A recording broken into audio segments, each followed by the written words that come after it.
Alright, everybody, welcome to the Garfcast, the daily Garfield comic review, where we review every daily Garfield comic. I am your host, Heenan McPeeny. I'm Lip McBitey. And I'm Garfield Fangirl 78. Yeah, we're missing Oiko's Greek Nobody- yogurt. we're missing- we're missing Oiko's trademark McGreek yogurt. He didn't even add a lot anyway. Yeah, he's So kind it's of like the it's worst not like yogurt. we're missing a lot.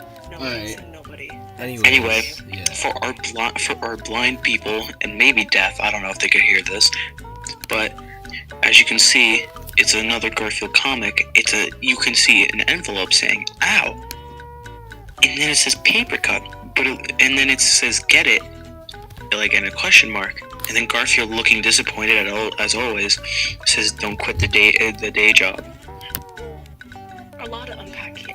Yeah, really. Alright, so look at how the envelope, he can see the envelope's thoughts. As you can see, it's like a thought bubble. Yeah, the envelope is thinking, which I think is really weird. Like, that, So technically, no word is speaking in this comic. So the word is yeah. two things could be happening here. The envelope actually has thought, or Garfield's going crazy. I'm not sure which one it is. Also, again, we are back to just Garfield. John is nowhere to be seen. Odie's gone. Odie's gone. Yeah. We're back to just Garfield. He seems And to it be feels spending a lot of good. time in solitude. Yeah, this is the. Mm-hmm. This is well, okay. It's so right. It feels I think natural. The punchline is obviously he says, "Ow, paper cut, get it," because he is paper, you know. Yeah, like how does he get a paper cut? I think that's the joke, and then Garfield is not amused What? by it. Yeah, Garfield's not amused. Okay. They're both thinking. Nobody's talking. Yeah, they're exchanging thoughts there. That's some telepathic shit. Can this envelope think? I really am not. I don't know what's going on. This is such a strange comic. I'm very confused by this. No, but like this also reveals Garfield has a day job, or is he talking to the envelope? Don't quit your day job, to bro. the envelope. He's talking to the envelope. He's saying it's such a bad joke that the envelope shouldn't quit its day job, which It shouldn't be a don't know what comedian. that means. No, I get it because he's an envelope. He goes to the post office, he gets sent out. That's his job, and then he dies. But then by again, getting why ripped open. is there just an envelope sitting here, like in John's house? What's going on? Is he in John's house? Is it? I mean- is there a letter in it? Probably. Or is he in the post office? If he was, I feel like, well, if he was in the post office, John would be there. John would be there with him. Or is there the letter in the envelope thinking? That's true. That could be. That Wouldn't might that be make more it. sense? That would Mhm. make more sense because perhaps it's. Yeah, maybe the letter is tall. I'm really not sure. This is on. Yeah, maybe a letter. I mean, I don't know. I'm thinking it's just a letter trying to be funny because Garfield looks startled when he can hear his thoughts. Yeah. But then he just gets disappointed, like always. So is he used to this? No, because he was startled when it said paper cut, so I don't think he is. He's startled when it says "ow" as if it was loud, or is Yeah, it no, loud? 'cause Or it's is it bold. loud, or It's is he bold. just yeah? Maybe It's he's bold, so yeah, it was maybe loud. he's just startled that maybe it's not too loud. He's just startled that it's even thinking at all. No, it's bold with an exclamation point. I Yeah, think it's that's loud. True, that's true. But so they're communicating telepathically. Yeah. I mean, it's never made clear. Very bizarre. It's never made clear if the envelope can hear Garfield because we don't get a response to Garfield's nifty little quip. Like the envelope does not respond, but he definitely is. Yeah. He's trying to communicate with Garfield either way. He's telling Mhm, Garfield a yes. joke. I don't know if it is telepathic or it's just them just showing that it's It's talking through very- telepathy. Telepathy. It's a bit like I said. It's a weird joke, a weird delivery of said joke. It is very weird. I don't know. So, But I mean, when you're releasing comics every day, I think Jim Davis, we kind of sometimes have to give him a break. Yeah, because the most Garfield comics are fine high art, but every once in a while you get a maybe a little bit of a stinker like this one. Yeah, because he has to release them every day, and he has to think of punchlines for them every day. I thought that Like, I thought that yesterday's, as strange as it was, I think it was better than this one because at least we saw Odie. Mhm. I mean, it wasn't that bad. The comedy was better. Mhm. There's not much to I think the talk about delivery. here. I think the delivery on the other one was better too. Yeah, Yes. yeah. This one is just kind of very stale, very flat. But the art, we still appreciate the art. Yeah, this Yeah, his art style is always good. Also, I just want to acknowledge what's going on with Garfield's back in the second panel. Like, did his spine collapse in on itself in the second panel? I don't know, but then he straightens it out. He straightens it out. Yeah, true, he does. He's getting real sassy in that last panel. I'm really liking this sassy. He looks like disappointed. His signature Garfield look of him being disappointed and bored.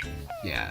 So there's not really much to say here besides the existential question of, can this envelope think, or rather this paper, or is this out of Garfield's imagination? Is this a figment of Garfield's mind? Yeah, maybe Garfield is just like has no friends. Like, he just talks to random things. He doesn't. Everybody does that once in a while. I mean, he doesn't like John.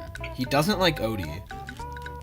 He really has no. He lives in solitude. No amigos. It is a solitary path that Garfield walks, and this is really, maybe this is maybe his way of manifesting. He's trying to cope with the fact that he really has no friends, which I think that's a very interesting thing, and It's very deep. very sad and yet very beautiful. A very Alright, sad so reality. anybody else have anything else to add to this? No, I feel No, like this was it was. This one was very. I feel like this one was very successful because we didn't have somebody cutting in with some stupid theory Some freaking like Shrek. Oiko's trademark McGreek yogurt has been doing. Yeah, but speaking of his stupid theories, we've made a breakthrough that proves that he was completely wrong in one of his theories. Yeah, and This one isn't stupid. and that we were Yeah. completely right. Look, remember yesterday how I think it was 2 days ago. Spidey was bringing up how he was a jazz musician and that he did it on his fence. If you can see in this picture, Garfield has sunglasses on, a fedora, and is playing a trumpet, Yeah. a instrument used mostly in, you guessed it, jazz. So let me explain where this comes from, because in session 2, in our second Garfcast session here, I thought it was the third. Oh yeah. No, it was the second. Yeah, it was the second. There was a comic, and you loyal the superior Garfcast fans will remember, there was a comic of Garfield on a fence, and he was singing jazz. Like, if he was on a fence at night, he was singing jazz, and in the last one he said cat jazz, and we all besides Oiko's Greek yogurt agreed that he was reflecting on his time as a jazz musician by singing on this fence, because perhaps he did that in the past. And so I uncovered a video.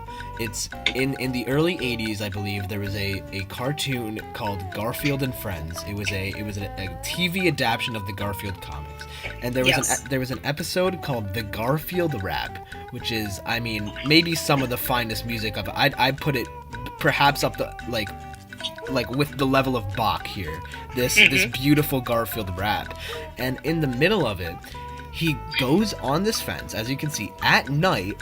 He unpacks his trumpet and he starts playing jazz music, just like the comic we read 2 days ago, where he was singing jazz on a fence at night. So, and this was in Garfield's past, because this was in the 80s.